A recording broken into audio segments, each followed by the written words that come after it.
It's enough for Big Meech to go around. Come on, baby. It ain't nothing to be afraid of. Come on. Just take it. What up, everybody? BMF Season 4, Episode 2. The talk around Detroit is rumors about what happened to Lamar Silas, whether he's dead or alive, with a lot of people believing that Lamar's dead, and speculation about who shot him.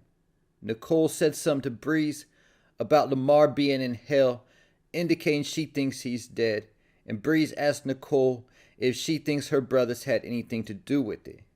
And even Terry thinks Lamar's dead because he asked B. Mickey if that's why he smoked Lamar. But they should know better after Lamar survived getting shot by Meech in Season 1 that he doesn't die easy, and especially if there hasn't been a body found or a funeral.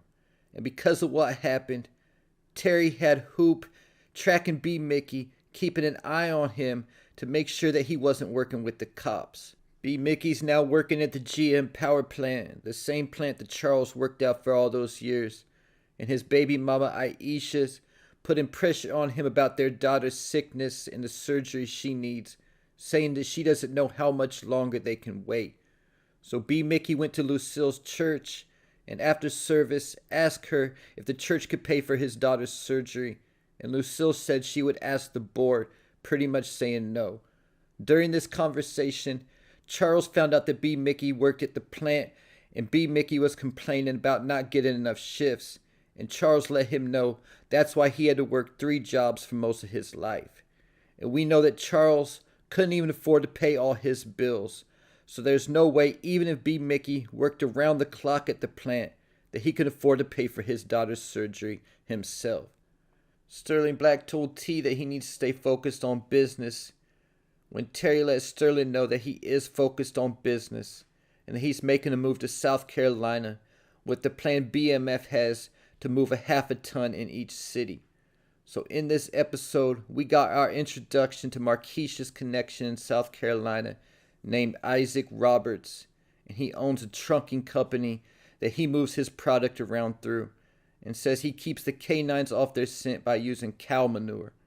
Isaac Roberts' clientele is the wealthy elite who love nose candy. He's been getting his product off the ports, but the Coast Guard keeps bringing the heat. So that's something to keep in mind if Isaac Roberts could potentially be working with the feds after getting busted by the Coast Guard. Terry's gonna start Isaac Roberts out with 50 keys, and Marquisha will be running the point moving forward. Back in Atlanta, the Techwood projects will be getting torn down soon because of the Olympics, but the people must be relocated first, so Meech will eventually need to find a new trap spot in Atlanta. Duffy let Meech know that while he was in Mexico, they continue to get their normal shipments from Loco, and we found out that Duffy's father is in prison and in bad health. Bryant was at the Techwood projects, dropping off Lil Mill's father after an AA meeting, and when he saw a crew of guys there, he was trying to do undercover work. When he asked them for a lighter, the Red Dogs showed up, and when Bryant tried to get to his car, they beat him down. The Red Dogs took Bryant into custody when they found out he was a cop. Bryant has now transferred to the Atlanta PD, and I guess he's doing some kind of undercover work because he told the Red Dogs that he let them beat him down because he didn't want to blow his cover.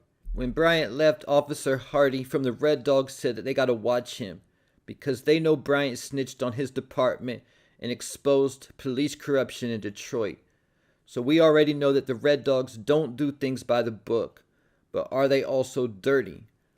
Possibly they take some of the drugs and money from the Caesars for themselves. Either that or they're trying to make sure if Bryant makes some kind of major bust, that he doesn't get all the credit for himself, that they get some credit also. Then later on, Officer Hardy showed up at Bryant's hotel room, and the first thing he looked at was Bryant's crime board. The crime board has postings about the Jack the Rapper event, the Techwood shootout. It also has information on Sterling Black, Hoop, and B. Mickey, as well as the final note he received from his son Kevin. At this point, Hardy asked Bryant to join forces with the Red Dogs. Nicole hooked up with Breeze for the first time this episode, the day before he left for Clark.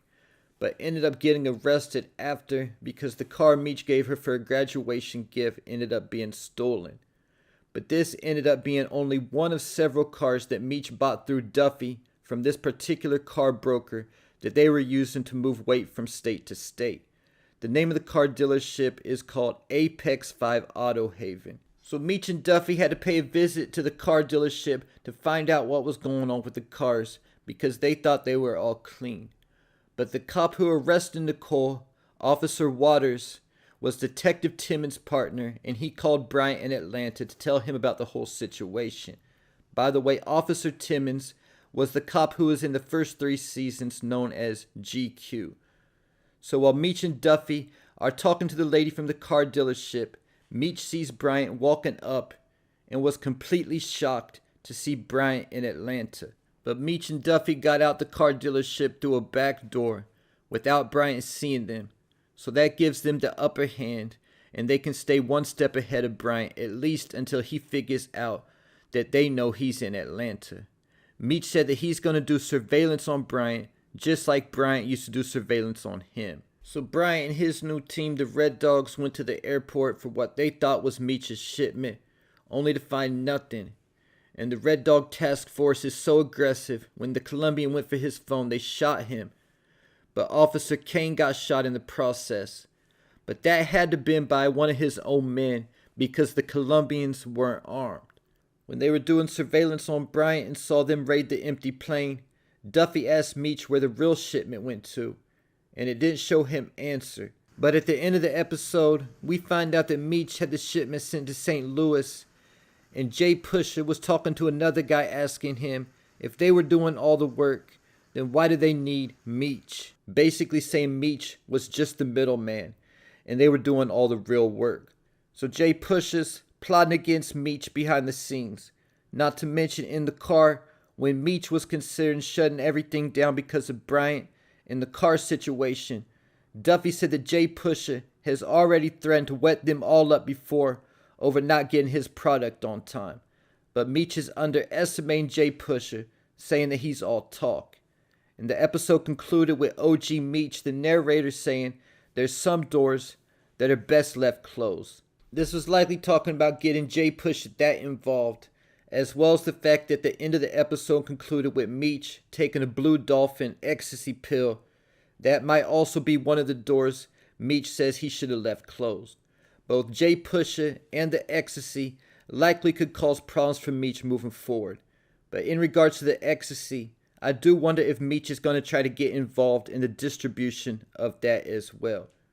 When Nicole was in police custody, she told Detective Waters that she got the car from her brother, Michael Smith. So later Meech called and had to ask Nikki what name she gave the cops. And she told him